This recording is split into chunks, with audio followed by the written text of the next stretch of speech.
Oh, wow. That was a Ooh. great screening of Teenage Mutant Ninja Turtles 2, The Secret of the Ooze that we just got out of. And Yeah. now we can talk about it because the credits have rolled. Yeah, and guess what? It's such a Huh. new movie. I was even able to pick it up on Blu-ray right as I left the theater. They were just handing them out, weren't they? Woo! By the way, I love this cover art. There's two Yeah, versions of this. I love this cover art. It is so good. that is really good. Is it kind of glossy too? A little bit. There's Yeah. like a the text is glossy and then the background behind them has like a pattern to it, but Oh, overall yeah. like the pictures of the turtles are not glossy. Just very cool. I kind of want to open it and do like an unboxing on here because there's a bunch of cool stuff in here. You Bunch of should. posters, cards. Maybe I'll do that afterwards. I'll do like a little special unboxing of the TMNT trilogy. Or it can be some additional content for the Yeah, channel. yeah, yeah. There's so much cool stuff in there, though. I learned so much about these movies. Maybe that's why I'm like psyched to do this. I know. Which Yeah. Brad should be here soon. Everybody, don't worry. Yeah, He's you may Florida's have having some noticed. issues. Apparently in Florida, he had texted us earlier. Apparently in Florida, there's a big old storm going on right now, and his power went out. So, but you know, he's dealt with this before, so he thinks it's going to be coming back online pretty soon. Hopefully, that's the case. Yeah, because I really want to hear what he's got to say. Yeah, I'm very excited to have this discussion because I'm curious if we're actually going to disagree between the three of us, not just me and him, but if we're going to disagree on stuff or mhm. if if we have more in common or more in agreement than we have in opposition. Yeah. Because I mean, I bet, just spitballing here, I bet you probably have the most positive outlook on this because it's not just about the nostalgia. It's not just about the movie itself, but it's about the behind the scenes. You've listened to the commentary, you've got the 4K Blu-ray and with all the extra goodies and stuff. So yeah, Yeah. Yeah, well, I can and totally see. there's a direct connection, that we started this whole after the credits thing with Labyrinth, which was a Jim Hmm. Henson production essentially, and all the animatronics in this movie are Jim Henson Creature Shop creations. And Yeah. so, as a kid I loved that because it was basically Muppets on steroids, almost literally. And then now as an adult, like seeing not just what went into the making of that, but the fact that it's like literally an evolution of what they did in movies like Dark Crystal, Labyrinth, The Muppets, and several others. And then just learning about, differences between even the movies themselves. I know we're mostly going to be talking about Secret of the Ooze, the Mhm. second one in the trilogy today, but there's a lot of stuff that even changed from the first one to Secret of the Ooze, and then that changed for the third one. Like the third one's not even the same production company. It's not Jim Henson's Creature Shop. It was like a whole another animal. So, Right. I feel like the middle one, the second one that we're going to talk about, is like the sweet spot for this trilogy. Yeah, dude. And for those joining us, don't forget to join our Substack newsletter to keep up on all things Hidden Movie Club. Um, Again, we're trying to brainstorm some ideas and kicking around things to get you more content, especially behind the $5 pledge tier that is currently on our Substack. It's got to be worth it.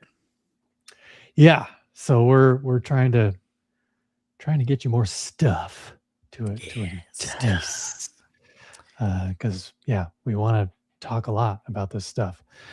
Well, do you want to So start yeah, high level? Do you want to start with just kind of an overview, how you felt about the movie, how you ended up watching it? You know, yeah, give give me some deets. Let's hear yeah. it. I'll give you a surface level uh, take on it. First, I where's our buddy W or whatever his name is? What's your rating scale for this movie? Out of right. 100 stars, how many how many stars does this one Let's get? see. Let's say um, out of 4 super shredders, um, Yes. I will give it 2 You'll give it 2 out of 4, so like a 50%. Okay. for Super Shredders. Okay. Just because, I mean, that the nostalgia was there, that's for sure. But seeing it through, 40 something year old goggles, you could say, yeah, it is a different movie. Yeah. I did see it in the theater. The theater experience was cool. Although, yes, I do have to say the theater experience was very cool because two or wait, no, this woman that I was sitting next to, she had her purse and stuff in my seat when I was about to sit down. But I mean, like, I don't know. I continue to have this happen. So you Whenever gave her a ninja punch to the face? Just kidding. Don't I salt did, I people. really did. I was like, "This is my seat, bitch." Um, Babies! Yeah, babies! she because it's the weirdest thing. I keep having this happen during these anniversary releases. Um, I pick, I don't get the tickets like way in advance because you can't really get them that far in advance anyway. But I would say I bought the tickets about a week before I actually went, Okay. and even then, there were already, most of the middle seats were taken. I could not purchase The those premium particular seats. seats. So I was just a little bit to the left of center, which was fine. And but lo and behold, like there were like 2 empty seats next to me, and then there were a lot of empty seats behind me that were also in the very center that when I Dang. attempted to purchase the tickets, I couldn't purchase those. So like Was that who because is your theater purchasing? blocked them off because they're premium, or? I don't know, but that shouldn't be the case because not many people are going to, especially in my small town, how many people are actually going to see a 35th anniversary screening of Ninja Turtles 2? Probably Yeah. not that many. So who keeps buying up these seats, or why does Cinemark keep blocking these seats out if that's the case? Because yeah, it's kind of weird. It's I wonder what the difference is, because in my screening, so I've seen the movie twice in the last week, or yeah. I guess last 2 weeks. I went and saw it in the theater at the local Majestic. Mhm. And I wouldn't say it was like packed. There were definitely seats that were still open, but I Yeah. was surprised at how many people came to see it. And the majority of them, I felt like I was the only. Kelly couldn't even go with me to see it, so my wife Mm. didn't get a chance to go. But there was families. It was a bunch of families, like married Oh, couples with kids and stuff, that they brought the family to the theater. And it was like very heartwarming to me as I was watching to hear how much the kids were like laughing and enjoying the yes. show too. So maybe that peppered and colored some of my experience too. But it was like, in addition to being nostalgic, it was like really awesome. Although I genuinely felt like a creeper because I was like single seat dude in the middle of the theater Mhm. surrounded by families. um so it was a little weird, but I really enjoyed just seeing, the parents were laughing. I could tell that like the people to the right of me, the husband had obviously seen the movie before, but the wife and the kids hadn't seen it before. Mm. And the wife was like dying. She was like laughing at all the little comments that they were throwing out. And Yeah. like especially because I didn't even think it was that funny when I was watching it.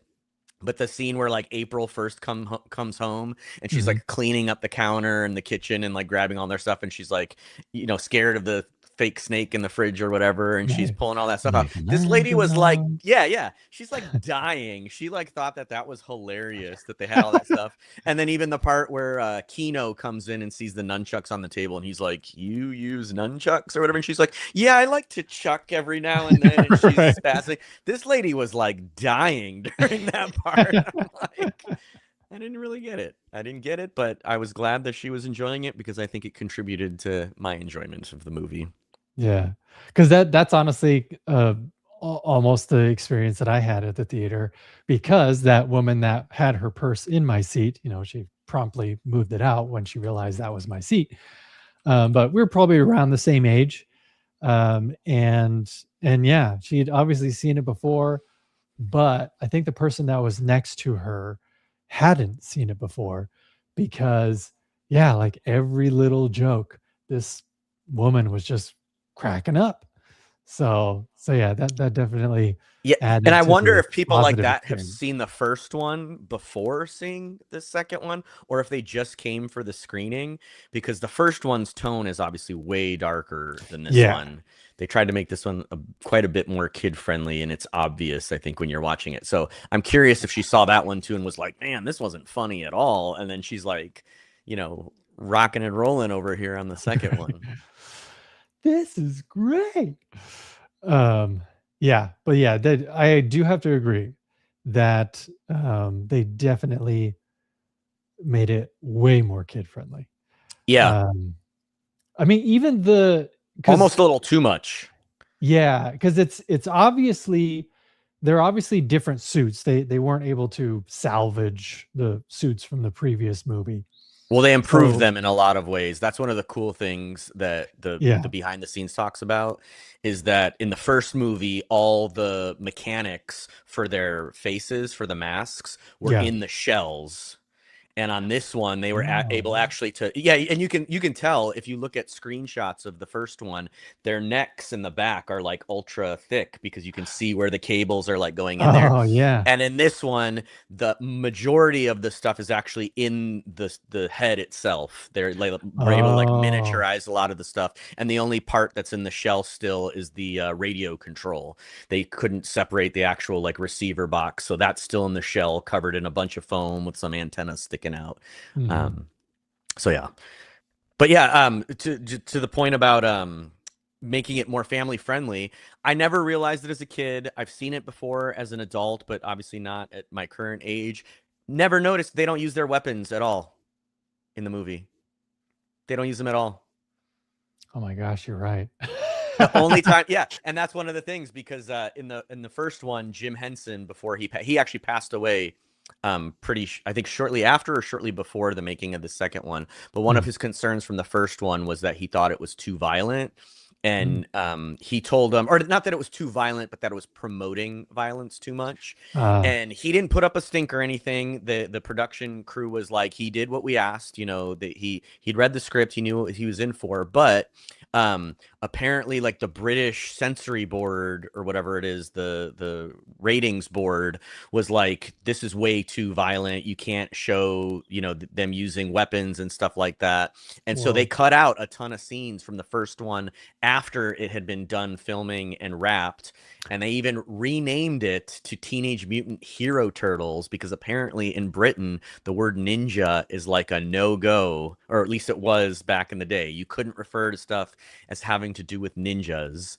Um, yeah, and dude, there's so much crazy stuff that happened between these movies.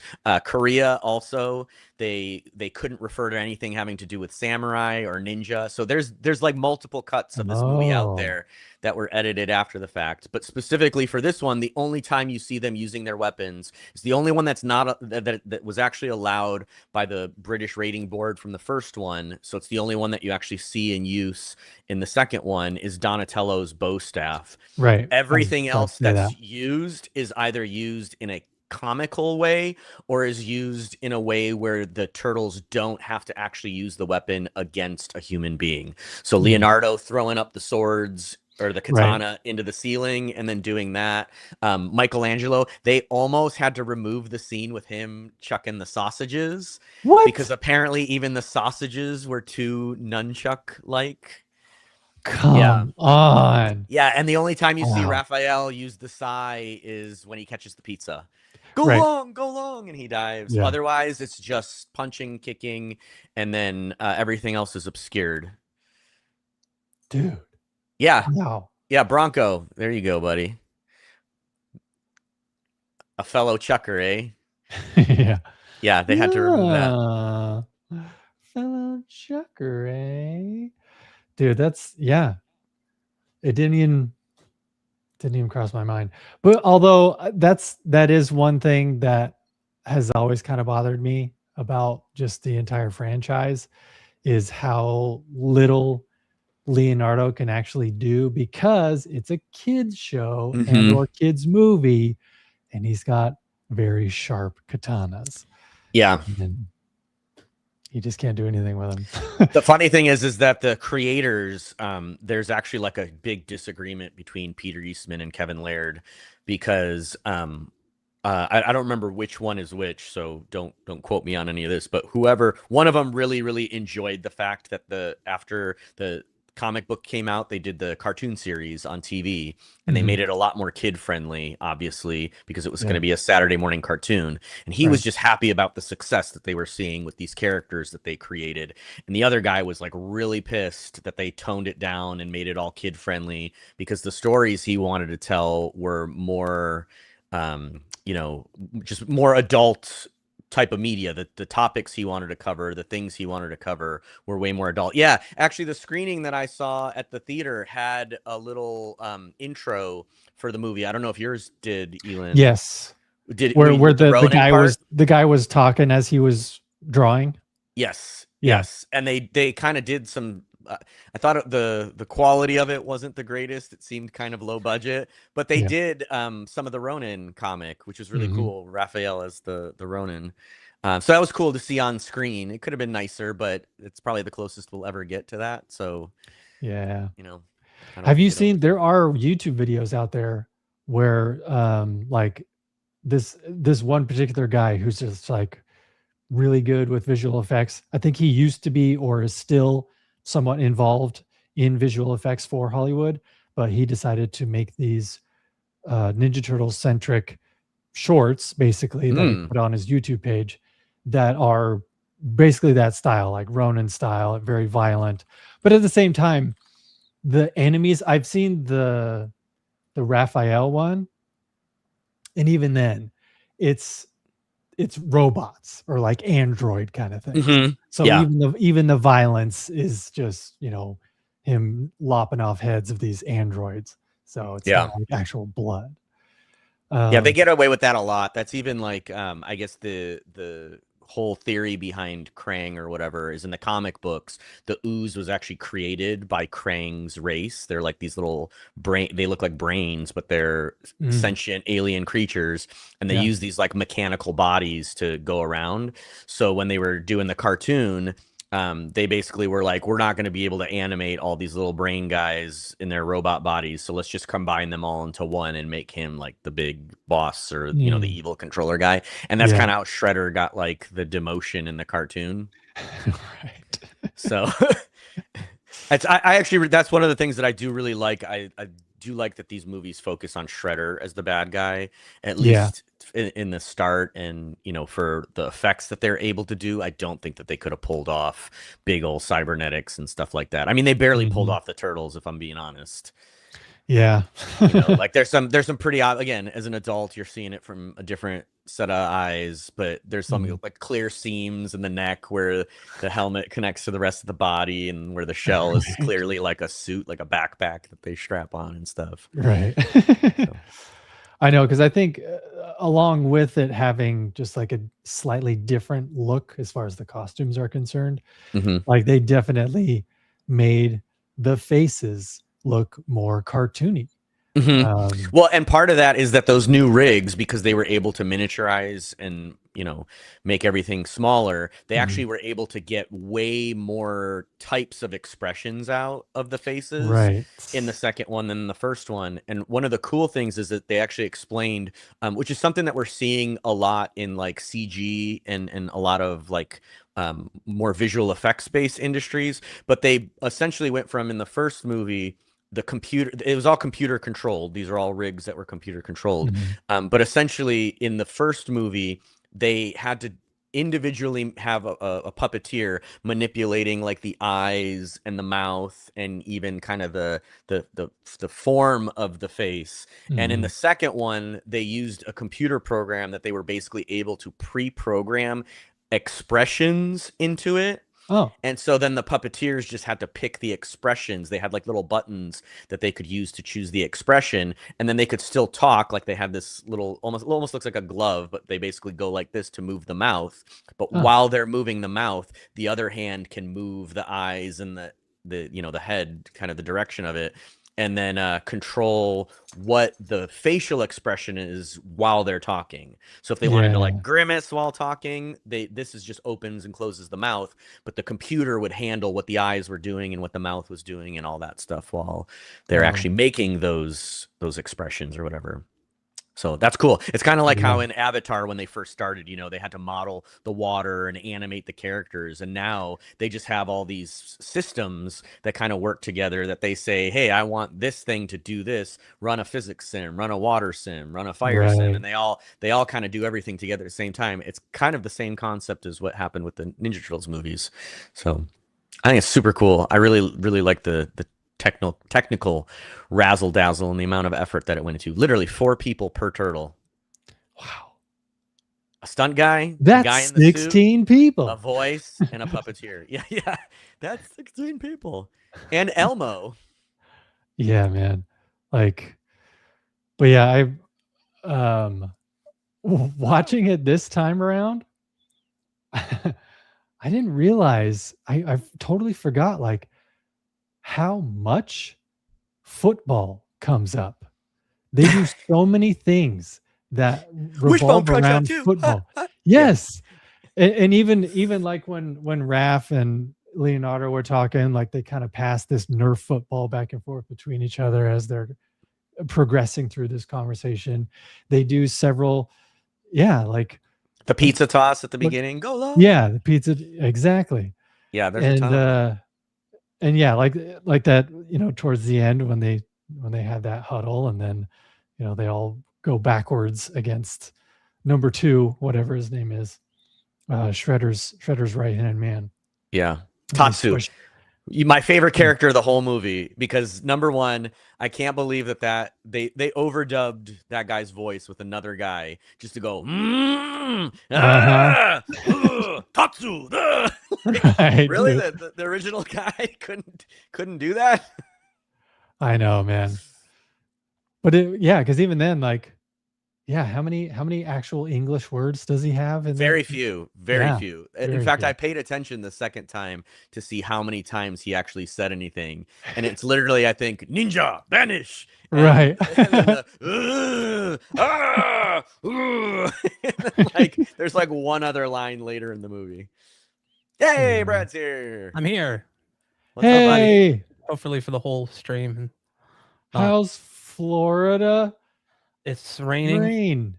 And it is raining turtles. Hallelujah. It's ruining my life. Much as watching this film did. No. We were just talking about how amazing the film is. Elon gave it 4 out of 4 stars. And I gave it a 97% out of 100. I don't ever want to watch this movie again. That's how I felt when I watched it. I was like, I'm just gonna remember the good parts, and it's sad. It made me sad, actually. The child in you is gone. It is, and you know, it was something that I told my wife. I'm like, I almost don't want to do the podcast because then it becomes real. Like, this is a movie that I cherished growing up, and so what rating would you give it? I mean, just. You can use whatever scale you want, but what rating? Like out of 10, maybe a 3. Okay. Like, it's low. It's if I would have to rate the first movie, it would probably be like an 8. Really? Yeah, like so the first movie to me is just so much darker in tone, and like this was like, they said, you know what, we need to make this way more kid friendly. That's exactly what they said, and they definitely did. And I also don't talking about that. I don't like the turtle redesign at all from the first movie. Like, they don't look the same.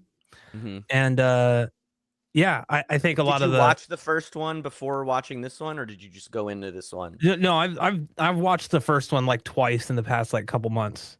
Oh, okay. And like, that's still, to me, like, it just like I'm not gonna really talk about the recasting of April, just because I don't think that would. I mean, maybe I can, but like, I really just didn't feel like whatever her actor, like Judith Hogue. Turco. Yeah. Like, I really like Judith Hogue as, I think that's how you say her name. Yeah. But yeah, as April.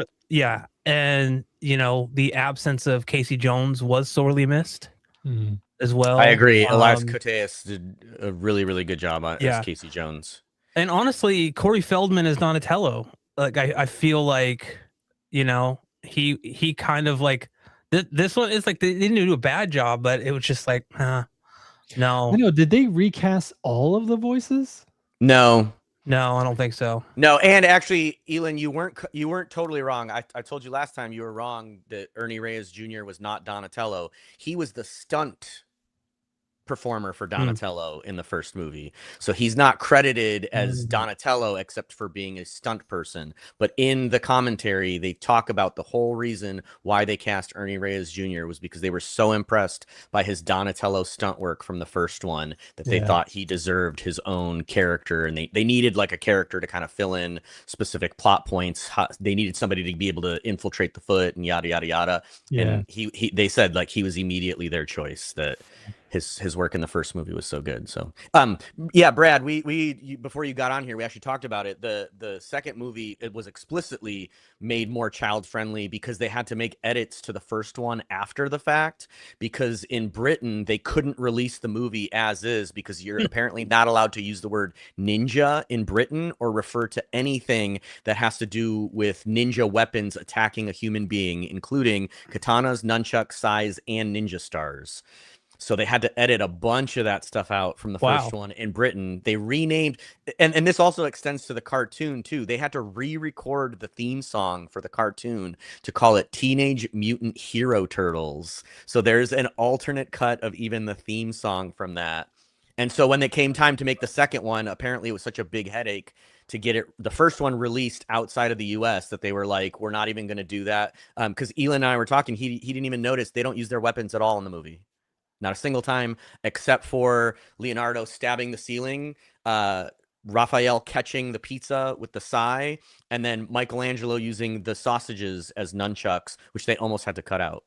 That's wild that I just now, like you saying that, I'm like, that's even more of a reason. Yeah. You don't even realize it while you're watching the movie.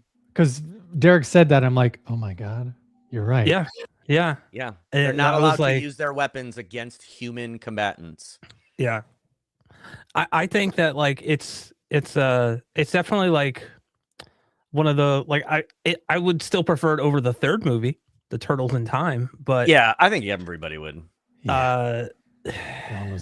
Even when I saw that as a kid, I knew it was bad. Yeah. This one it lost like the whole vibe of like what made the Ninja Turtles cool for kids. Yeah. And I really like the storyline of this one, but I would much have preferred the same kind of darker, gritty, like it just was not gritty at all. Like it was just like cartoony in all of its I mean, now, you know, knowing that it's by design, it still doesn't make it any more like, oh my God, the whole scene where they're going to get like the last bottle of or last container of ooze, and it's like, how many times are we gonna toss this? Like, this is yeah. I mean, I told my wife, I was like, outside of like some of the fight scenes, it was kind of like watching paint dry in certain scenes, especially with like April and like that whole, like she just didn't really have any, it didn't have the same personality. It was very, yeah. I was just kind of like bummed throughout the whole movie. I'm like, you know, and yeah, like, she's kind of like, I feel like her whole purpose in this movie, because she doesn't really have that much to do, is just as like a reaction. She's like a sounding board for the turtles to just react to what they do. And even Elon and I were talking about when I went to the theater and saw it, I felt like a creeper because everybody else that was in the theater, I was by myself. My wife couldn't go see it with me, but everybody else was in families. So there was like, you know, a bunch of people that brought their kids, and that was kind of cool because the kids were obviously enjoying it and like having a good time or whatever. But it was pretty apparent to me that the lady sitting next to me, her husband had seen it, but she hadn't, because she was like cracking up at stuff, just kind of like over the top.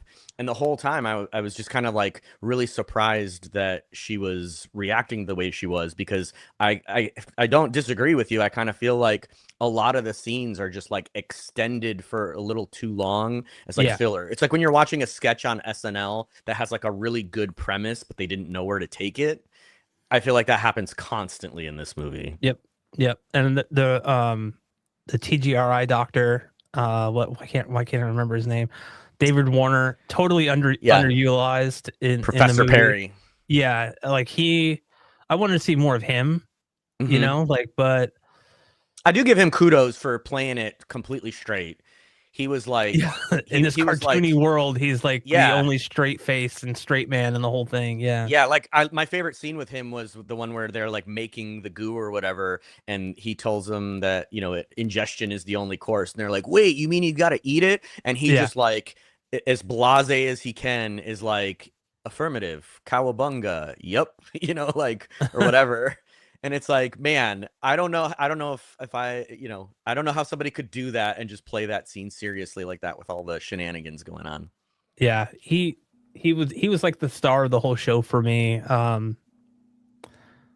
Yeah, this was I mean, I fell asleep throughout multiple points in the movie too because I was just so bored with it. Like, and the fact that like you said you watched it a second time with a commentary, I'm like, yeah, like maybe if there were like behind the scenes for it, I would maybe watch that.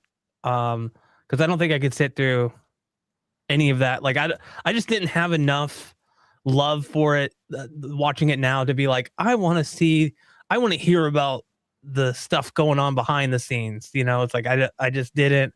Whereas like the first movie, I'm like, okay, yeah, get me into this. Yeah, that's sad because I was really pumped on seeing that stuff just because it's Jim Henson and we'd watched Labyrinth to kind of start this whole after the credits adventure. And so like seeing where they progressed and what changes they kind of made in the puppetry and all that stuff. And even like, I think the only thing that you've said so far that I really like disagree with is, although I don't disagree with the look necessarily of the costumes, I much preferred the costumes in this one because of how much more expressive they are than in the first movie. The first movie, their mouths just kind of like, yeah, I mean, and this one they actually have expressions. There's definitely improvement there, but like I didn't feel like, I don't know. For me, I just maybe I have like a like more like connection to the first one for some reason. I don't know. Going into this one, I didn't expect it to, or didn't expect not to like it so much. Because I was like, oh, okay, like this is gonna be a fun, like, and then as soon as the movie like started, I was like, the child in you is dead. It is, and man, like even the music compared to the first movie is just dog shit to me. I didn't really. Yeah, I'm gonna watch the first one again because I didn't watch it before watching this one. I just we were only covering this one silent action, but I have the trilogy.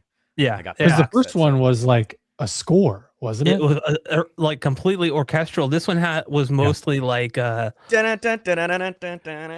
right. Yeah, this one was like they're like we just had like a Casio 88. And we just used that. That's funny because they have an interview in the special features on the box set with the composer, and it's the same guy for both movies. But for whatever reason, I forget what his name is.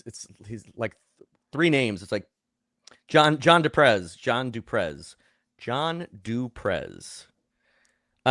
But he said that for this one, his whole inspiration was New York funk. That was like his New York funk. Okay. Okay. Yeah. I don't really get it. Who's your favorite character? I know you didn't, obviously 3 out of 10 you didn't like the movie much, but who's your favorite character in the movie? Perry? Professor Perry? Probably, yeah. Yeah, I would have to say Professor Perry. Like, I was trying to think of some like the extra that was in the beginning scene where they were eating pizza. The girl during Go Ninja Go with the scarf. Yeah. Oh, don't get me started on that whole scene. I was like, I think I need to fast forward through this. This is talk about a scene that went too long. That whole my god. Yeah. Yeah, the whole burping thing, like I get that that's like comedic for kids or whatever, but the fact that they like beat them up, get them on the ground, and then they're just burping everywhere is like, okay. What? Yeah. Also, there's something I always like. There are things in the movie that obviously people remember, like the whole "they're babies" thing. There's a moment at the end of the movie where they like land in the water and they're all getting out, and Donatello comes up in his his thing is over his eyes, and like he flips it up, and then his eyes are like this. Like it looks so much like a puppet because it is like it like puppeteered, and it always like sticks out to me because it just looks so off. That's funny because I always thought he was just being like, "Whoa, I can't believe we survived that." Like he's like, "Woo!"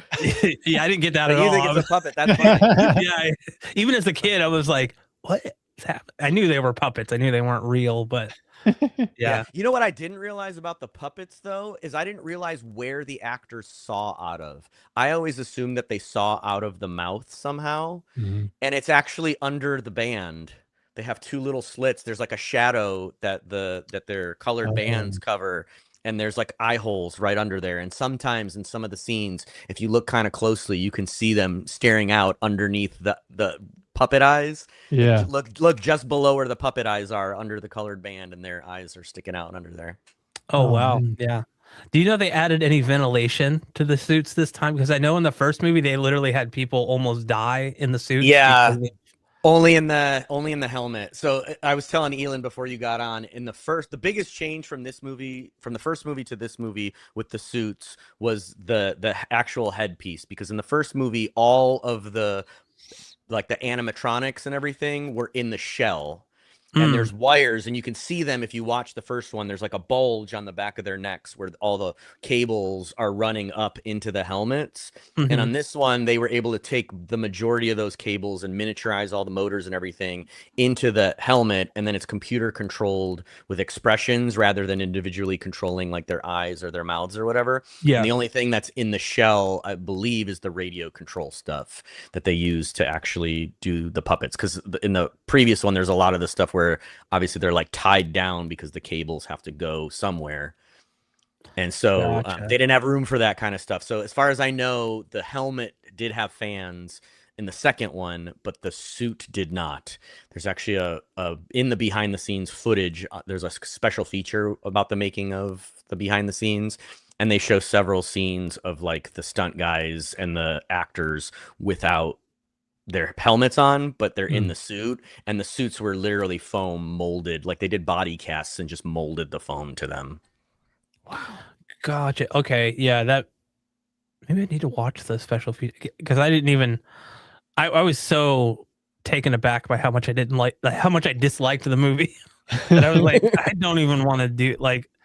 Yeah. Yeah, it's definitely not a great movie. And you were totally right. When we first started, Elon was like, I bet you liked it a lot because of like the behind the scenes, like production, like how they made it and everything. And he's totally right. It's not a great movie, but I really liked the production of it and thinking about like how they did it. The number of sets, that whole junkyard is not a real junkyard. It's a set that they built in North Carolina.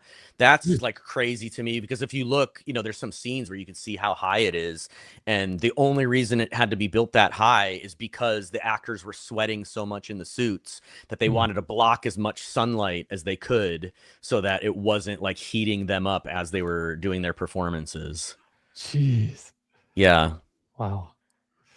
I will have to say, towards the end, when Super Shredder appears after he's taken Kevin Nash vial of ooze, I really, because this is supposed to basically change your genetic makeup, and yet it also changed the fact that suddenly he has so many more blades and his helmet has so many more blades on it. So like the ooze somehow multiplied his blades too and his armor. It's like there were so many things wrong with that scene to me. Number one, they're spending the entire movie chasing that canister. Kino runs in, kicks the canister away. Professor Perry picks it up and grabs it, and then you never hear from him again for the rest of the movie. And then somehow Shredder's like, just kidding, I have another little tiny vial of this stuff. And then it gets poured on him, and you're like, wait, I thought that was the last canister. Like, what's happening? What the fuck? And then they even say it. They're like, that's the last vial of the ooze. And it's like, oh, it's the last vial. So the last canister is back there. This is the last vial. There's probably a last pill somewhere and a last pre-fight donut and a last, like it's just unlimited supplies of ooze whenever they need it. Just to serve the plot. That's it. That's it. Yeah, And another so- fun fact, the guy that was supposed to play Super Shredder originally was Peter David Hall, who was the Predator, Oh, right. and he died after they made the costume for him. So they Aw. literally ran around New York City during 2 days of shooting looking for somebody that was 7 foot tall or more that could fit into the suit that they already made. And they found WWF superstar Kevin Nash, who also plays the giant Russian with the crew cut and the Punisher. Oh, yeah. And he was the guy. There was the only guy that they could find that like could kind of sort of fit in the suit. But if you look, like, he doesn't really fit into it. They kind of had to hide some of that stuff on him too.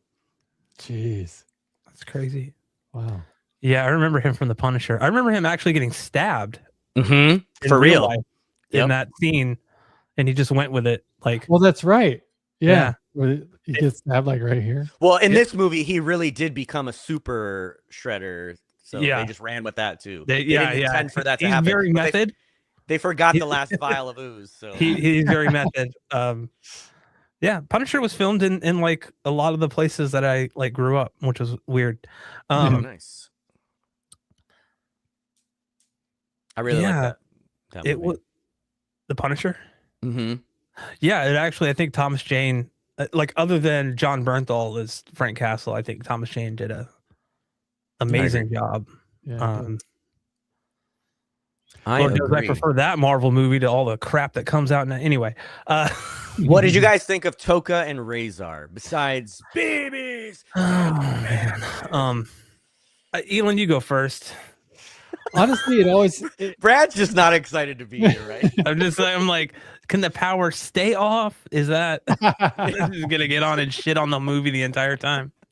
I remember it bugged me when I was a kid, and yeah, it's still kind of. I mean, I get it. It's, What bugs you as a kid? well, I'm about to get to it. Oh. It's the fact that which one's which? Toka is the turtle or the tortoise? Anywho, Toka is the tortoise. Yes, Razor is the wolf. okay, so it always Right. bugged me how Razor couldn't fully close his mouth. Yeah. Yeah, it's always just kind of left open because of how large his teeth are, and like he's got this underbite. But like, yeah, that didn't really sit well with me, even with the rewatch. But again, just even though it's childish, I still did just, again, I guess because of it's probably more of a Sonic thing than anything. When they're talking to Toka, or the adults are talking Mama? around. Mama. Yeah, and they're sitting down, just like messing with stuff, and then when Razor goes bang and it hits Toka on the head, and he's like, ah! Like, I don't know. There were several moments in the movie that, like my Sonic memory was so good, just because it meant so much to me back then. Like having those moments, several moments throughout the movie, entered my brain and just instantly like found that part of my brain, because I knew exactly how they sounded. And then, or like it almost like my brain recalled the line right before the line actually ever happened. And then when the line happened, it just like kind of tickled my brain. Like, yep, that's exactly how it sounds. Like, it's like, that's how it sounds in my head. And my memory is spot on. Well, and don't they say that like your memory, when you think about stuff, you're not actually thinking about the thing that you thought about. You're thinking about the last time you thought of that thing. So every time you recall a memory, like it kind of gets fuzzier and fuzzier because you're not actually recalling the initial event. Yeah. And I feel like I had the same experience. There's a bunch of cues in this movie that as soon as I heard them, I was like, like it was Pavlovian. I literally, I'm like, Yeah, so exactly. that's crazy. Sorry, I'm gonna keep doing the fun facts. It's fine. Do it. The snapping turtle, Toka. Toka. They actually took a plaster body cast of a snapping turtle in order to make that costume. So there's an interview in the special features with the guy that did a lot of the work on the costumes and stuff, and he talks about how they had to hold the snapping turtle's head down so that it didn't try to bite them when he was putting like the plaster all over its back or whatever. And just that visual is friggin' hilarious to me because I'm just picturing this guy like, trying to touch this turtle and then it just being like, Yeah, man. That's 'Cause dope, don't they have like one of the aside from a crocodile? Don't they have one of the strongest bites out there? Snapping turtles. I believe so. Yeah. It'll definitely take a finger off, that's for sure. Mm-hmm. Yikes. Yeah. Yeah. I actually like the design quite a bit of the Toka and Razor. They're just too silly. They're too like their eyes in particular, like they have these really kind of badass designs, and then there's like, we need to make the eyes more friendly for kids. Yeah. And they totally did. And it just like, oh man, like I guess part of it's like you're not supposed to find them super like intimidating or anything because they're literal like toddlers, babies. But I'm just like, oh. And again, like that's one of the things where I'm like, this would be way much more like Kick-Ass if it was like darker in tone. Yeah, but I wonder if we would have liked it as kids. I think that's the part that I struggle with is like, I really liked the first movie as a kid, but when I thought about like reviewing the second one, I was much more excited for the second one because I feel like my memories of the second one were fonder. But after watching it, that's why I definitely feel like I'm going to watch the first one again. Yeah.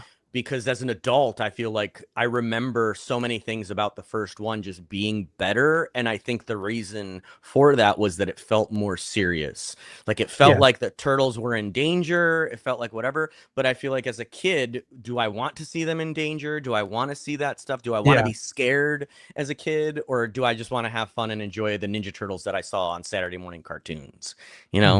So I'm like very torn on that. I honestly can't decide if I like that or don't like that about the second one. I'm trying to really remember, and it's so long ago and I was so young, but when the second movie came out, because I really loved the first movie, I couldn't wait for the second movie, and I think the kid in me just really wanted a continuation of that first movie, where like I wore the VHS tape out, of the first movie. Like that, it just was in my VCR constantly.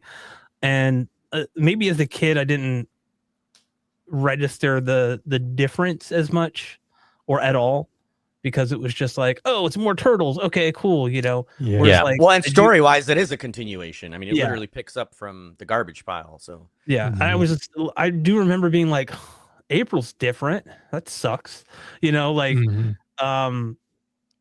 do wonder, like you said, if we would have loved it the same. I don't know. I feel like if it was more like, if it still matched that gritty tone from the first movie, Christopher Nolan's Teenage Mutant Ninja Turtles, Zack Snyder's Teenage Mutant Ninja Turtles. Yeah. Just let's make this thing 4 hours for no real reason. Actually, I kind of want to see Zack Snyder's Ninja Turtles now, just because the violence in that would be incredible. Oh, yeah. Slow-mo katana slashes. The violence, and then Shredder would actually have some gravitas to him. I gotta say that not to. I mean, this is like something we always do, where we go off on tangents and stuff. I hated Watchmen when I first saw it. Like I was like, this movie sucks. Like I hate everything about this movie. And then I rewatched like the Ultimate Director's Cut, like more recently, and it's definitely a flawed movie in many ways, but much better. And I was just like, I'm not a big Zack Snyder fan. Like I really didn't like. I like Justice League, but like there have been projects he's done where I'm just like, oh. Like, I don't think I could sit through 300 again. Like, I absolutely, like, I've seen that movie twice. I hated it, both times. No offense to anyone involved in the production that watches this, not that anyone will, but I just own it for the audio mix. That's it. Yeah, the audio mix, and I'm on the opposite end. I love 300. I was a fan of the original graphic novel. I'm a big fan of it. I think it really captures the spirits of it. No, yeah, I remember watching it because it was a big thing right when it came out, and man, I just tired of the overuse of slow-mo like so quickly. I'm like, how many more punch zooms are we gonna do? How many more, Zach? Come on. Yeah, at the time, wasn't that like the thing though? Like, wasn't that not actually novel back when 300 came out? It was, but then like he was the pioneer of that style. Yeah, and then it spawned like 8 million copycats, and it's kind of like what, I mean, even he's copied his own stuff a bunch like that. Yeah, but yeah, he's kind of all of his stuff recently is just kind of like all of the stuff that he's done like for Netflix. I'm just like, I just don't. Nah. Well, it's funny.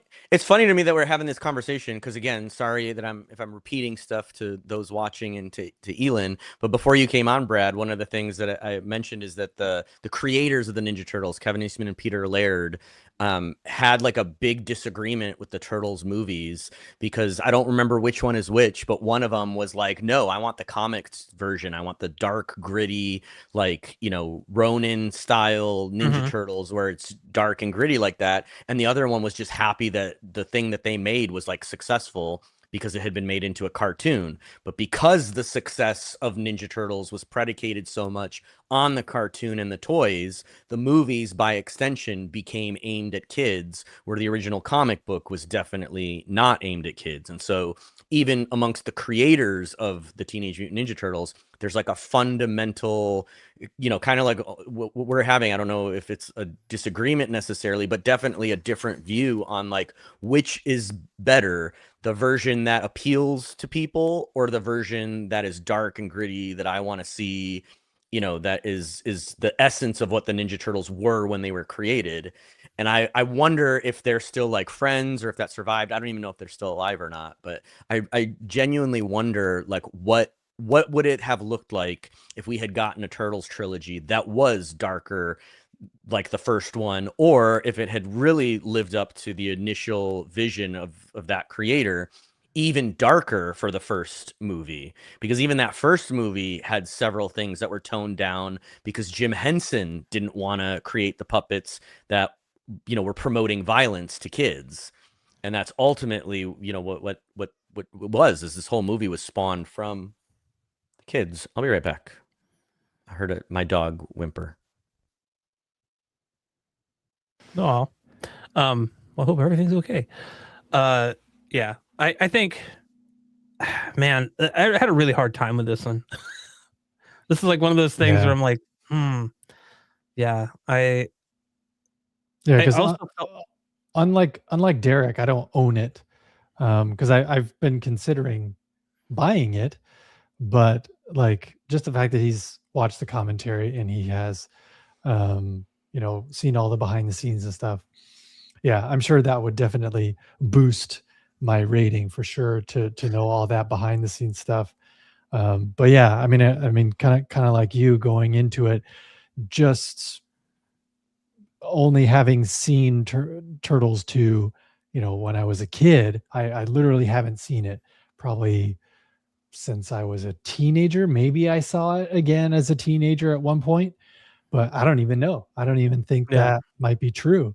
So 20 some odd years, 25. And it's, the theater experience was great because the woman next to me was laughing at almost everything. So that was kind of comforting to a certain degree. But at the same time, I was like, ooh, this is rough. Yeah.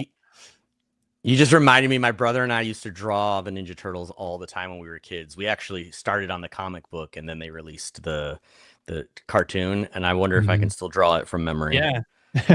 Hold on, here we go. Let's see. Yeah. Yeah, I do want to touch on the 4K remaster real quick too. I thought they did a pretty decent job. It's not like the best transfer I've ever seen. I feel like it's definitely closest to the source that we've ever seen. There are a lot of soft shots, especially with a lot of stock photography they use of like New York. Oh, right. But also all of the backdrops, like the scene where Kino is talking to Splinter, and they're like outside.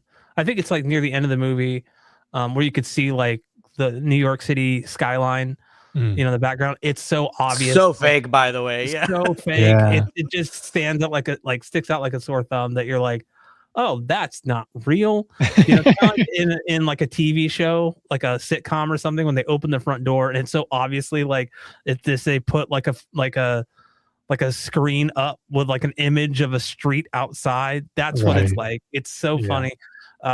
But yeah, I think they did a great job on the visuals. The HDR didn't really like pop, but I don't think it maybe should. It was definitely super grainy, just like the first movie. They filmed it on, kind of cheaper film stock that had, high. It was super grainy, actually. Like there was a lot of scenes, especially when they like crop the frame to get in closer on a shot. Oh my gosh, it was really distracting, actually.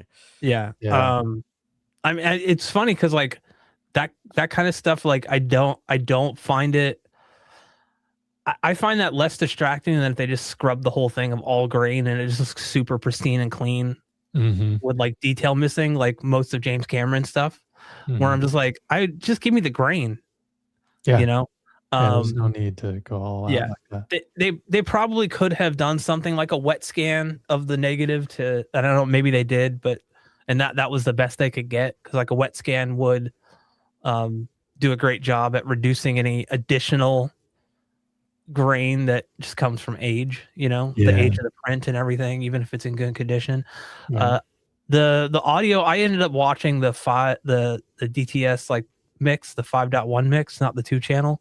And it didn't really add anything to the movie. Like it didn't, there wasn't, I think the score is the most that's not really even in the movie, sir, much. No, like some of the score elements and stuff were kind of spaced out. I also watched it with Oro 3D upmixing, which everyone raves about, and honestly I've never, like, in all the stuff I've watched while I'm reviewing this Marantz AV30, I'm just like, whatever. It honestly does. It's not, everyone's like, it's amazing. I'm like, are we not looking at the same thing, or are you just trying to like convince yourself that it's so much better because you paid all this money for a receiver or a processor? I mean, just give me like DTS Neural X or something. Like, it's honestly not that huge of a difference to me. But yeah, I mean, it sounded okay. There were obvious, like, just like we were talking about Fargo, there are obvious like aged sound effects in there that just stick out like a sore thumb. But like it I'm glad they didn't like redo those or add anything to it. I think it was a pretty well best I could do. Yeah. Wow, that's awesome. Mine would just be a stick figure. So I have no drawing capability. My wife is amazing at all the time. I was like, that's pretty badass. Derek, you're multi-talented. We're just we were big into comic books, man. Like as kids, that's what we used to do. We used to want to make comic books. We used to, read all the comics that we could get our hands on. And my parents would take us, to the comic shops on the weekend and stuff. So Turtles, like my first Ninja Turtles experience was the comic books way more than the cartoons or the movies. I mean, the cartoons is probably the largest piece of that because, once we were introduced to that, it was like, hell yeah, Cowabunga, let's order some pizza. Right. But I do have a lot of my action figures still. Do you really? I've kept those. Yeah, I need to find them. If I find them, specifically Ninja Turtles ones, or just like in general action figures? Yeah, Ninja Turtles, like a lot of. Whoa. Yeah, I had one. Hell yeah, bro. I remember I had like one With that the pizza tosser? I Is don't that have what that anymore, but I did have that as a kid. I also had the van, the van with the pizza tosser Yeah. thing. Yeah, I got quite a few. There's one that like had like this little kind of ripcord thing that it was like plastic, but like when you would pull it like through, it would say certain phrases. Like it was right. weird. Like, yeah. There's a snake in my boots. Yeah. Whoops, Right. wrong movie. About to say Yeah. that. Yeah. Oops. Yep. Somebody's poisoned the yeah. water hole. Yeah. Yeah. One of on the bottom of their foot, it says Andy. It's weird. I remember that one. You like fold it. You like it was like spring loaded. You like folded it up and it would flip. Oh man, yeah. I have a big like case that's a Ninja Turtles case, and it like holds all is intended to hold like a bunch of action figures. I still have that somewhere in a tote out in the garage. I need to find it. I have a bunch of Power Rangers. So many memories back. Oh my god. You should go find it right now. We'll wait. Oh yeah, we'll be here for a while. There's a lot of stuff in the garage we need to sort It's through. in a storage unit somewhere else in Florida. Right? No. It's not, because have you guys priced storage units recently? Wow, they're crazy expensive. No, I've never had a storage unit. I'm just now thinking though. I'd have to ask my brother for confirmation of this, but this might be a honest to goodness fact. He and I took karate when we were younger. We may have taken karate just purely off of Kino from Teenage Mutant Ninja Turtles 2. Wow. Because I think we thought that if we learned karate, that like the Ninja Turtles would like be our friends or something. Great. By the way, Ernie Reyes Jr., great performance. Yes. In terms of martial arts. Yeah, underutilized though. Yeah, totally not so much like in the movie. He definitely was like the kid, like he was like the audience in many ways, you know. Yeah, proxy. Yeah, right down to like all of his dialogue was written for children. I felt like, hey, wait, maybe if I can get in, then we could, and it's like too dangerous. Yeah, this whole I made another funny. Yeah. Also, the Splinter redesign, it's subtle, but it's there through me too, because he's definitely more like I would say more like animated, cartoony wise. Like all of them are because of the enhanced animatronics. Yeah. They got like way more mobility and motion out of them.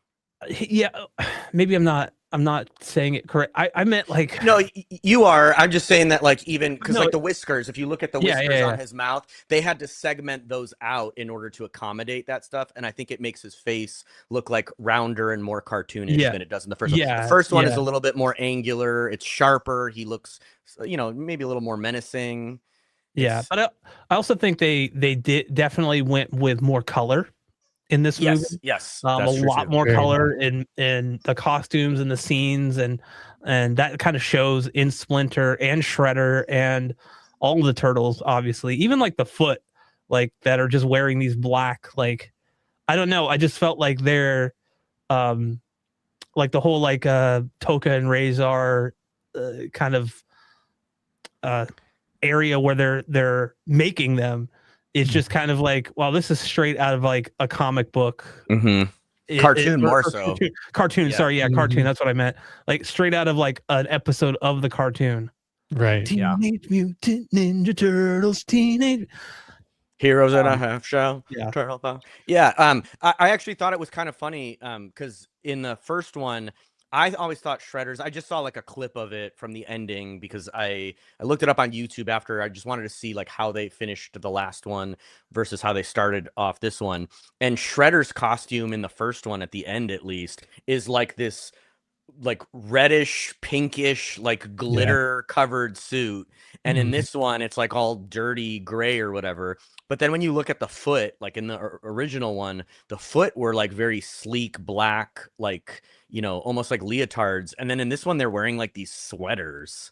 It's like really odd. Their costumes, because they show that one guy, I forget what his name is, that like, he's like April's reporter buddy, or he's like the cameraman or whatever. His costume looks so freaking ridiculous when they show it in this second one. And I like don't understand why they would have changed that. Yeah. Even the Also, texture on it is like weird. It almost looks like it's fuzzy. also that I gotta mention too the sound effect when they break the sunflower stalk. Yeah. The celery. Yeah, both times it's the exact same, right? Like Yeah. it's the, and I love how I feel like in this, I think it's the second shot where he breaks one off. Mhm. They intentionally frame it so you can't see him break it because I think that they were like, we're just gonna have you hold it, and then you're gonna act like you're breaking it off because we're not gonna Right. do. We don't have the budget to do two of these. You know what? You're probably right because I actually rewound that part because I noticed that the sound effects was the same, and I Yeah. was like, did they just break off the same one? Because when he goes back in that shot, it looks like the exact same establishing shot as when those Right. first two guys come in. And then you're right. I think when he breaks it off, it's like not the break is not in the shot. Yeah, Mhm. and I think they added like, didn't they? No, they didn't add like slime or something. I thought that would have been cool to like for them to add like some Now I type gotta of like check. slime or something to the actual stock. So it's like these tendrils are coming off with it. Like this ooze means business. Nope. Just a gigantic sunflower. When they show up at the TGRI place to get the canister, and they're like, well, they say something about like it's like a video game but in 3D or something. Right. Like Just The you funny wait. part about that too is I was I noticed it this time watching it, but like they're so secretive. Like when those two guys are like, "Oh my god, don't show anybody this or whatever," and then the very next scene is Professor Perry walking around holding this giant sunflower or whatever it is, the Yeah. dandelion, and the news cameras are still there. They're like wrapping up the cables. Right. It was like, didn't he just say like they don't want anybody seeing Yeah. this, and then he's just walking around with the damn thing? well, also when that guy like the guy that you know Rachel's April's like right hand man or whatever, who's Mhm. also part of the foot, is like kind of sneaking away with it. I'm like, they can all see you. I know. Yeah, exactly. Like there's He no even runs like daylight. toward them. There's like yeah, he's all like, the- I will go this way. I'm like, guys, Yeah.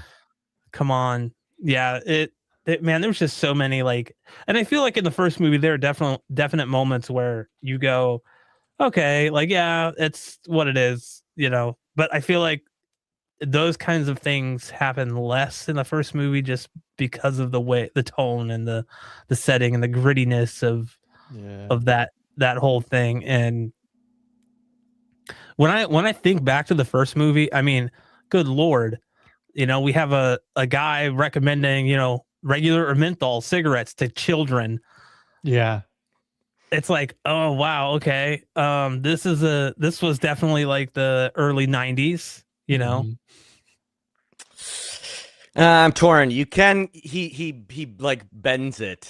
You don't see him break it, but you see it. You see it in the shot first, and then he like bends it forward. But it's very likely that it's not connected. Either way, Yeah. that's hokey.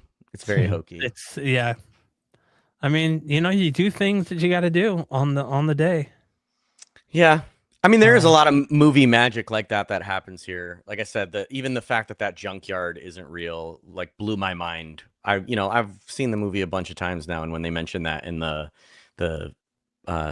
behind the scenes or whatever, and then they show like the actual junkyard, or no, it was in the commentary. The commentary is really good. It's not just the director. They actually have like a historian that's with him, so it's like she's prompting him to like talk about stuff that happened in the movie. It's like way better than most commentaries that I've heard, even though it's about this movie. But it's just like, it's not like they're just rambling off track. Like she's got specific things to talk about with him that she asks him about. So it's a lot better than I was expecting. What kind of historian? Let me see what is her actual title here. Yeah, because that's really interesting. That they why don't they make Gillian all Wallace commentaries Horvath like that? She's like a filmmaker, but I don't know. Oh, like a film historian. Speaking of parts of the movie that don't work, it's funny when right before they go into that facility where the last canister is, like they all like kind of huddle up and they're like, okay, we gotta whatever we do, we gotta go in there quietly. We don't know who's in there. We don't know how many security cameras, whatever. And so they're like, okay, shh. And then the second they walk into this room, Raph is like, whoa, get a load of this joint or whatever, clearly not trying to be quiet at all anymore. Like, well, that's just because they went out saw the there was window. nobody there. Still. Just kidding.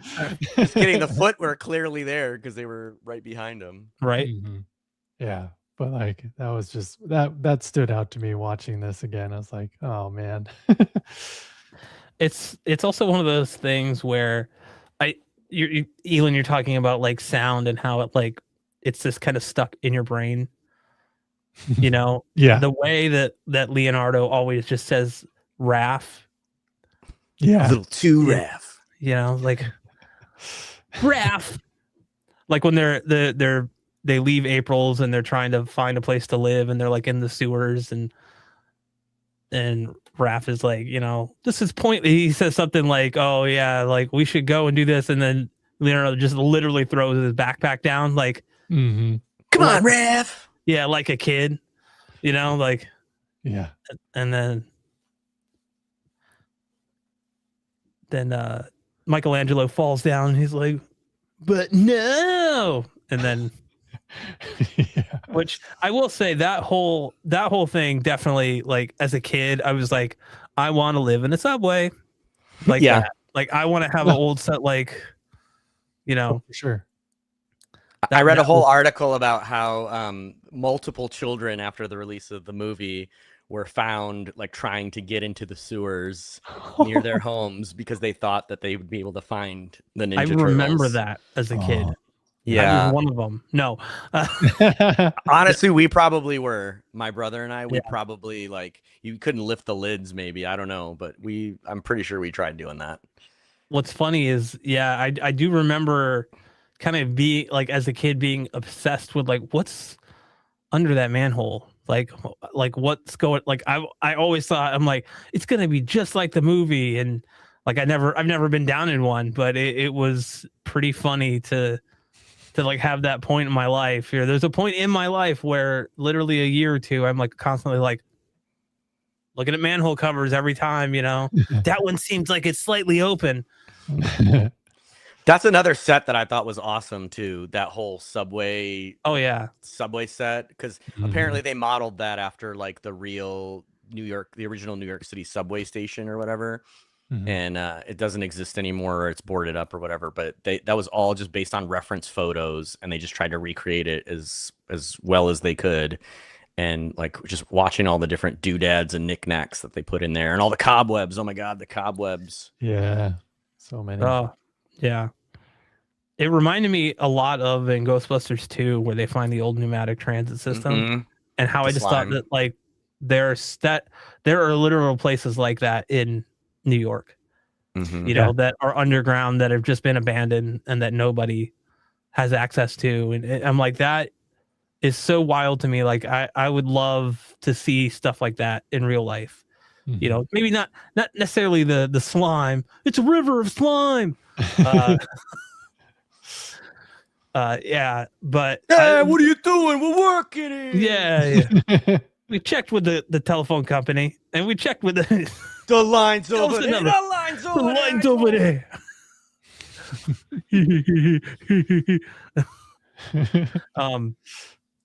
Well, there's so many holes on. What was that he said in the courtroom? And he's like, "Well, there's so many holes that we just didn't think anybody would notice." Yeah. Ooh, Bronco wants to know our thoughts on the Michael Bay remake. Bronco? Bro Cinco, sorry. Bronco. I mean, I'll tell you right now, no. Audio mix, stellar. The movie itself, I mean, just like I don't like Michael Bay movies. Yeah.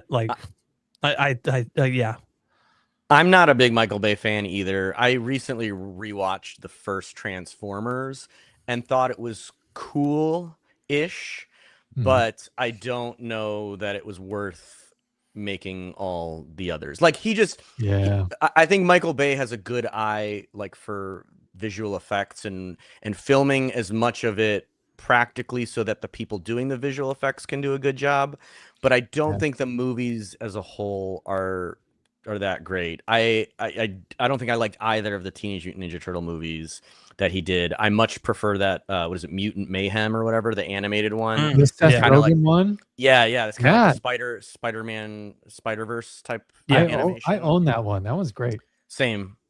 I much prefer that one. I just think in general, if we want Ninja Turtles movies, I would love to see stuff that's animated like that. But to Brad's point, I would love to see something darker. I want to see an adult Teenage Mutant Ninja Turtles movie. And I think Brosinko even said at the beginning, like the Ronin, that whole storyline would be awesome to see. Yeah. Black and white, make the blood red, make Raph's mask red, just keep everything else as minimal as possible. I think that would be so rad.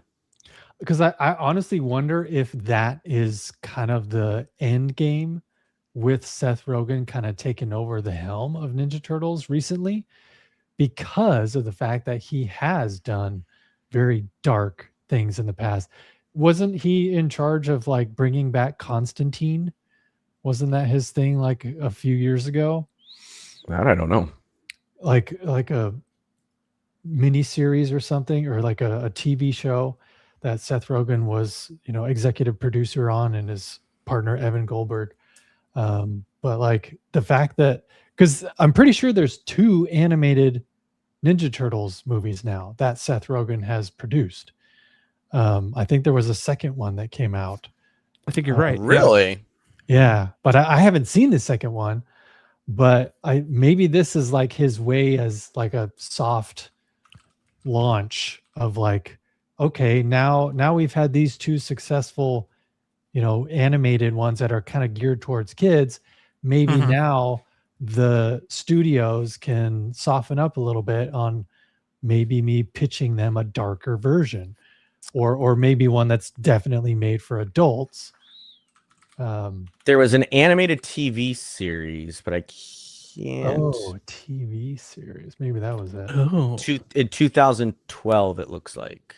No. And then the first Michael Bay Ninja Turtles movie came out in 2014. Because when did the animated one come out? The one that you and I both own. That was Mutant Mayhem. Mayhem was 2023. 23. Okay. 2023. Yeah, I think in 2025 there was another one that came out. Or maybe I'm mistaken. Yeah, if there was, I'm not seeing it on. Or maybe it's about to come out. Maybe it's in the works. Who knows? There is. Wait, what? There is a Last Ronin in production. I don't know how much I trust that though. Nah. Yeah, there's nothing. There's no director. There's nothing associated with it, so probably not. Yeah. But yeah, it looks like there was a bunch of TV series. There was one in 2018. There was one in 2024.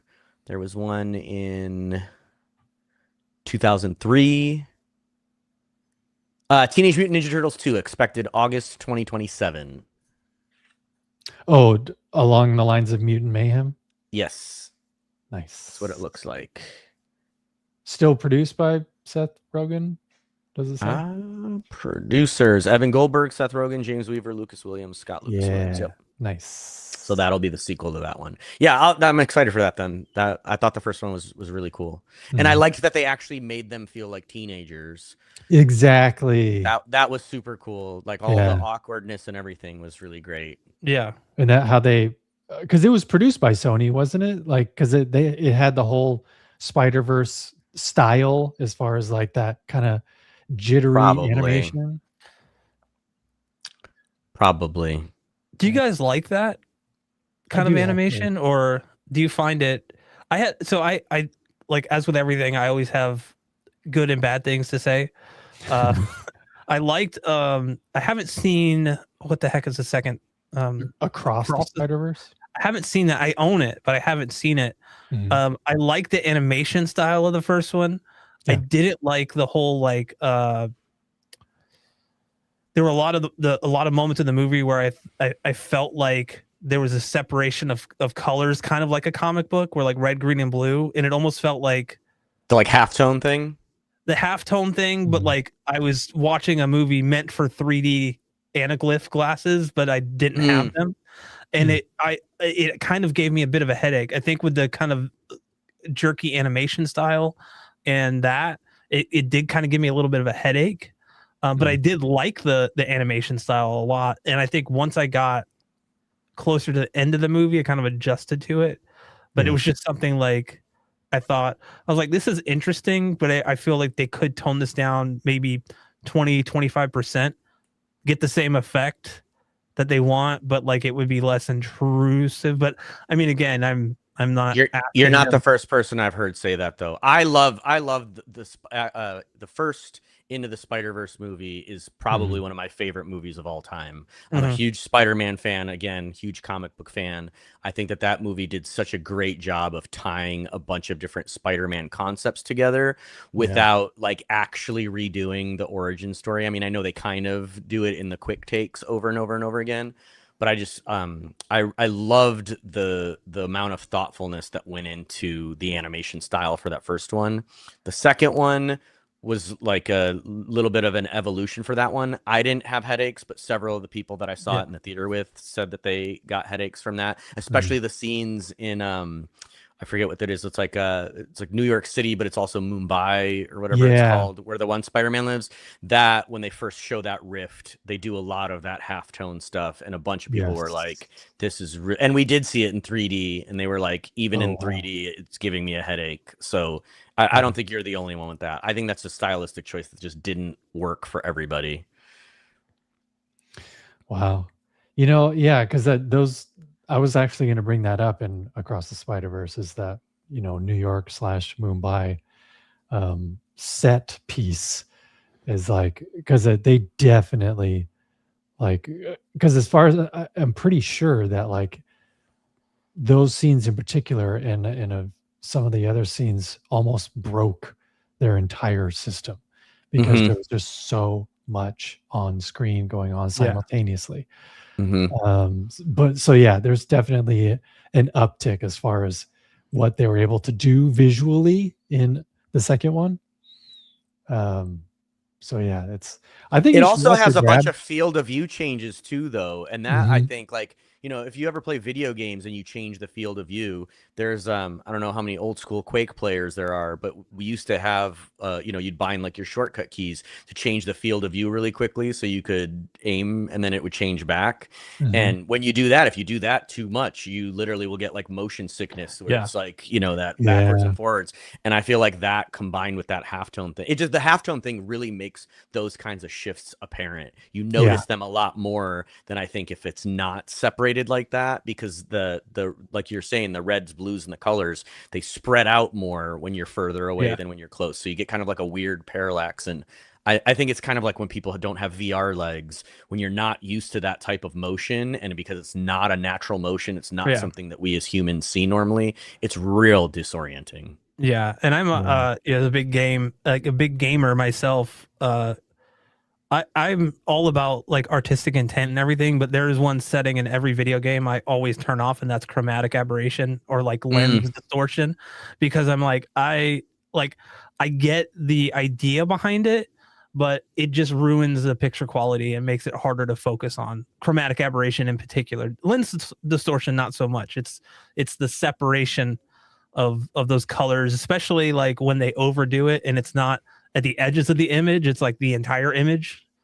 Like the only point that's like super crisp is like directly in the center, and it's like, a 3-inch circle, and then outside of that it's all, this kind of gross looking separation. I turned it off in like Resident Evil Requiem because I was like, this makes me sick, because all the first like person scenes, like first person sections with Grace, I was just like, I can't. It's really distracting.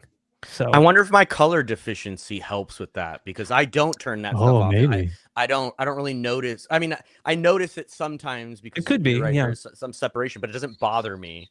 And I've heard again from other people's, similar things that I don't experience personally. So I think also combined with that, most developers like to add some blur in there too, and I'm just like not. I'm like, I don't want to blur the entire image this way. Yeah. You know, it's like I love games like that you can just kind of you look at stuff like I'm playing Death Stranding 2 on PC right now, and it's just like leaps and bounds ahead of the PS5 Pro, and I'm like, wow, this is like the level of detail in this stuff is just insane. I mean, Hideo Kojima is like I would call him a cinematic game maker.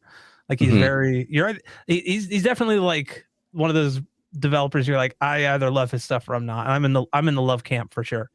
I don't mind 45-minute long cutscenes in his games, you know.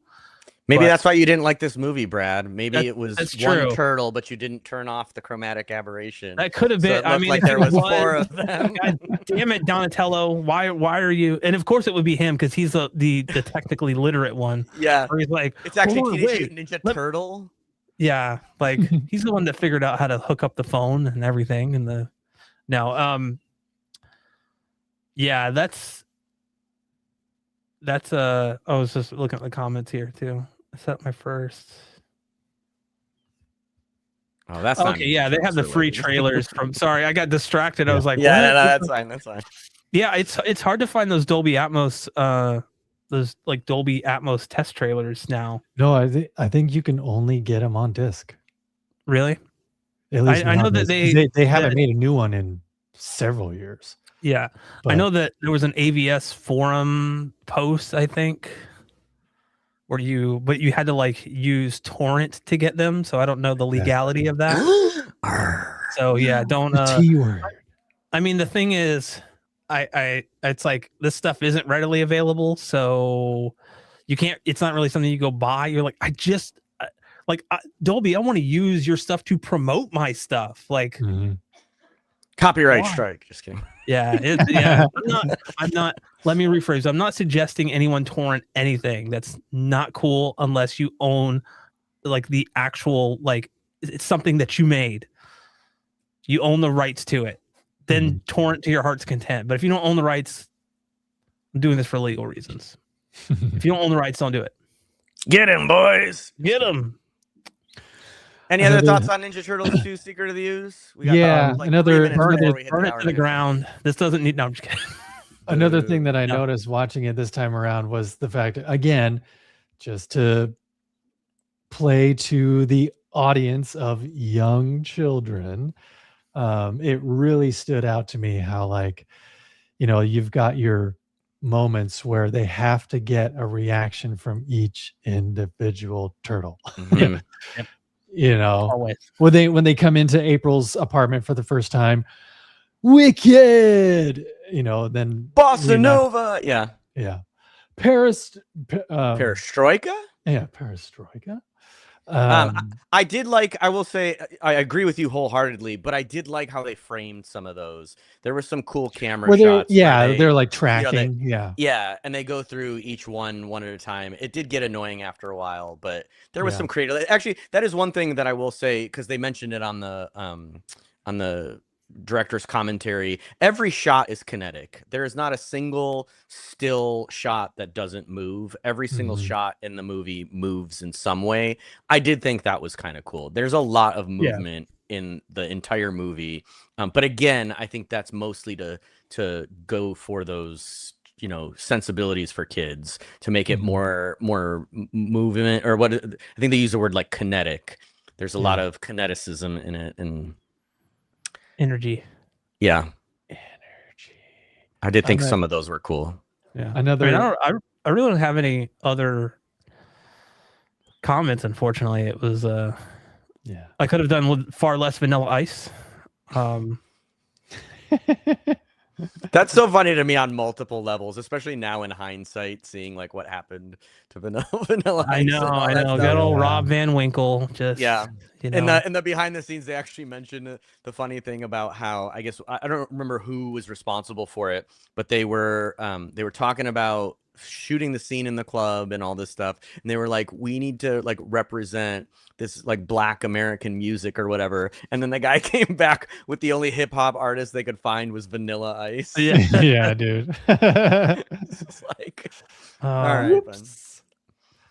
Another reaction scene was when again from the scene where they get attempted to get the last canister of ooze, and then the foot vanished with all the the smoke screen or whatever.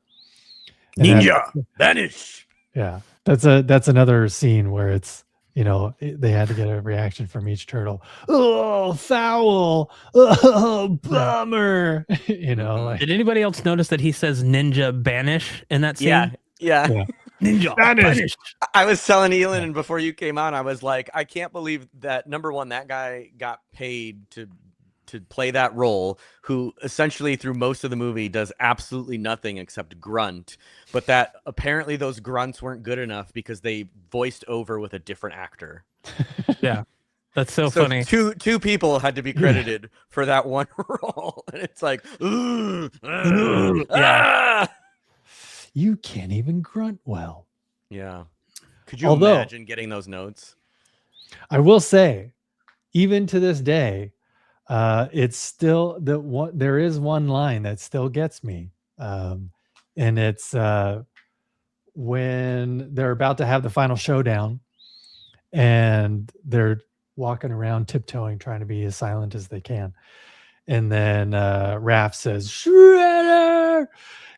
And, Donatello turns around. Thanks, Raph. I may never have the hiccups again. Yeah. Even in the theater, I was like, I still like that line. There's a bunch of lines. I like the one, somebody mentioned it in the comments or whatever, but it's like, the perimeter's quiet. Yeah, a little too quiet. Yeah. And, whatever. There's Raph. Yeah, a little too Raph. You guys. And I also like how they pull it back to the future and blow Shredder off the stage with a speaker.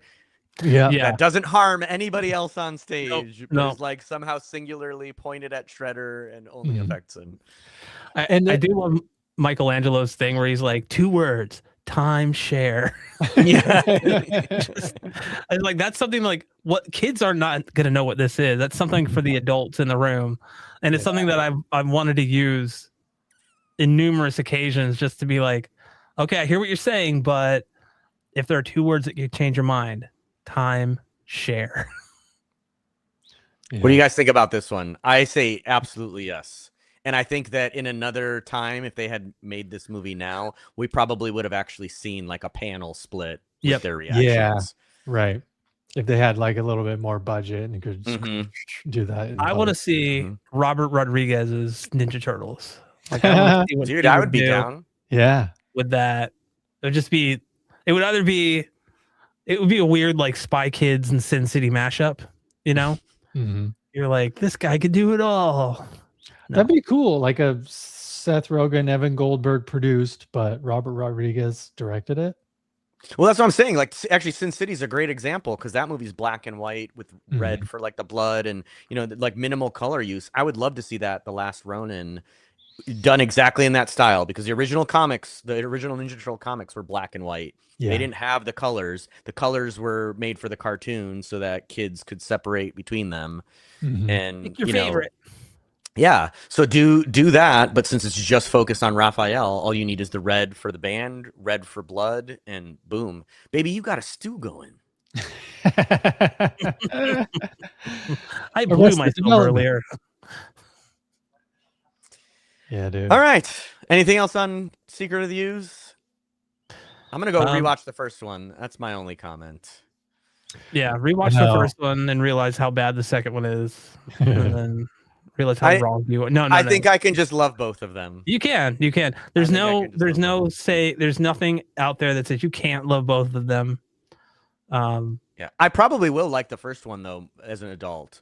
because Casey Jones Yeah. was one of my favorite characters of all time, especially from the comic books. Casey Jones is so awesome in the comic books. They did an amazing job on the Saturday morning cartoon with him. I always loved the hockey stick with the blade on the end. Like Right. they didn't really do that in the movie, but Of course. you know, like, It's so funny to say man. what I'm about to say, but the first one is definitely more grounded in reality than the second one.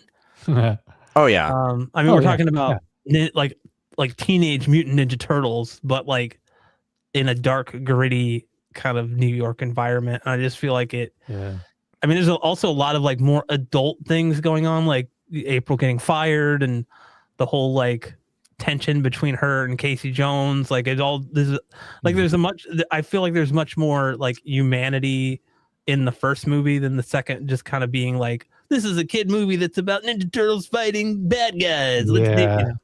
Whereas like the first movie is definitely like, and also the whole thing about like not knowing if Raphael is gonna make it. You know, as a kid, like that was pretty intense. Like very dramatic. Yeah, yeah, and they're all, you know, like meditating around a campfire and all this stuff like that. All that stuff is like none of that's in this. None of that type of stuff is in this movie. And I feel like what I do often wonder, what would it be like if we just got like that, but like part 2, you know, that kind of same vibe, and same, you know. The world may never know. Who knows? There's an alternate reality out there with it, though. Yeah, the thing that I feel like I lost for all these movies is because somebody brought it up in a video that I watched or something about how the Foot Clan are essentially teenagers too, but because it's in the movie, they're all played by like these adults that don't look anything like teenagers really. But it's kind of weird to think about the fact that the like whole premise of the Teenage Mutant Ninja Turtles is these teenagers fighting other teenagers that are being manipulated by adults in various ways. And like that completely gets lost on you as a kid. And I think now watching the movie with like adult eyes, even though that's true, I didn't even pick up on that, or that gets lost because you have adult actors playing all these roles. And it's like that adds a lot more of what you're saying, Brad. There's like some dark adult humor-ish, but also like some groundedness that I would love to see in a modern day Ninja Turtles movie. Yeah. I think you know, the audience out there for that is out there for that. Like totally. Like I feel I'm one of them. It would do well. It could do well if it was done well and true to the story, you know, not just like fingers crossed for this last Ronin then. Yeah. Because I honestly think that could real. spark, you know, if that's real, that would be awesome. That would be super sweet. Okay, well, good chatting with you guys. Yes. I'm sorry you didn't like the movie, Brad, but oh no, I can't like every movie. Again. I can't like every movie. Speaking of, what are we doing next time? I don't know. Somebody we're doing Ben-Hur, but yeah, Ben-Hur. I'm out. Yeah. My God. Ben-Hur is going to be in the theaters again, thanks to Fathom Events at the end of this month.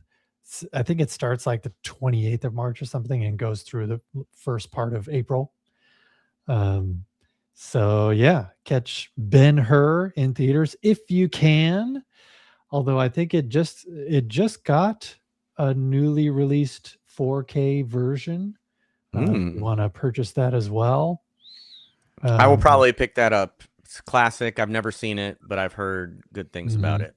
Yeah, it was definitely a feat to even finish it, apparently, because I listened to the what went wrong about Ben-Hur, and oh, nice. It was. Oh yeah, if you guys are physical media fans, Criterion is doing a 50% off flash sale right now.